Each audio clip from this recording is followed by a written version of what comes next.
আসসালামু আলাইকুম, সবাইকে সাইলেন্ট হ্যান্ড সাপোর্ট সোসাইটির পক্ষ থেকে অনেক অনেক শুভেচ্ছা এবং ভালোবাসা।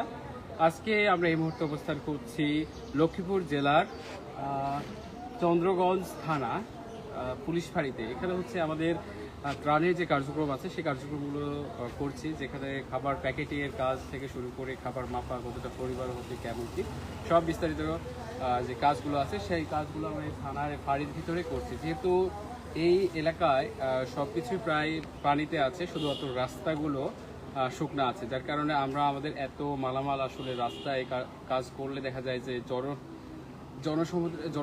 জনগণের আসলে সমস্যা হতে পারে। সেই জায়গা থেকে আমরা এই থানাতে আসলে কাজের তাদের যে ফাঁকা জায়গাটা আছে সেই ফাঁকা জায়গায় আসলে কার্যক্রমটা চালানোর জন্য এক সাইড করে কাজ করছি। এবং আমরা এই লক্ষ্মীপুর জেলায় যে কাজ করছি, আমরা এর আগে এসেছিলাম হচ্ছে ফেনী জেলাতে। ফেনী জেলার সবচেয়ে ক্ষতিগ্রস্ত যে জায়গাটা সেটা হচ্ছে যে ফুলগাজী উপজেলা এবং পরশুরাম উপজেলা। এই দুই উপজেলায় আমরা তাদের যে পানির একটু স্তর কমার সাথে সাথে অর্থাৎ রেড জোন যাওয়ার সাথে সাথে আমরা সেখানে নানা রকম কাজ করেছি। সেখানে গড়ে প্রতিদিন প্রায় 1000-এর অধিক পরিমাণ মানুষের মাঝে খাবার খাইয়েছি। আমরা এখানেও এসে আসলে খাবার রান্না করে খাওয়ানোর কথা ভেবেছিলাম, কিন্তু আসলে এখানকার পরিস্থিতিটা ফেনী, ফুলগাজী বা পরশুরামের চেয়ে আসলে একটু উন্নতই আছে, কিন্তু এখানেও জীবনমান আসলে অতটা স্বাভাবিক হয়নি, যার কারণে এখানেও আমরা রান্নার কার্যক্রম না করে এখানে হচ্ছে আমরা সরাসরি তাদেরকে শুকনো খাবার দিয়ে দিচ্ছি, যাতে করে তারা নিজের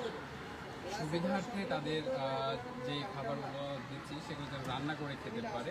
এবং আমরা আসলে ভিতরে গিয়ে দেখতে পাবো যে আমাদের যে কাজগুলো আছে সেগুলো চলছে।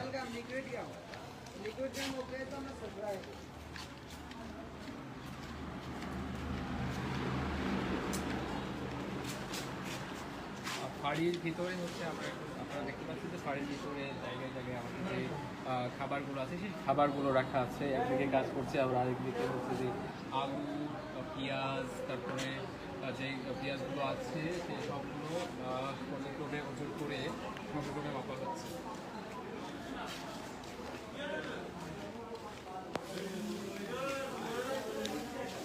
এখানে আসলে ভলেন্টিয়ার বলতে আমরা ঢাকা থেকে এসেছিলাম 9 জন, এবং সেই আজ প্রায় 11তম দিনে কার্যক্রম চলমান রয়েছে। এখানে যেই স্থানীয় যেসব ভাইয়েরা আছে তারা আসলে আমাদের ভলেন্টিয়ার হিসেবে কার্যক্রম করছে। আপনার দেখতে পাচ্ছেন যে এখানে সকলে বয়সের ভেদাভেদ আসলে নেই, যেখানে আল্লাহ তাআলার সন্তুষ্টি আমাদের জন্য সব কিছু, সেই কথা মাথায় রেখে আসলে আমরা আমাদের কাজকর্মটা চলছে।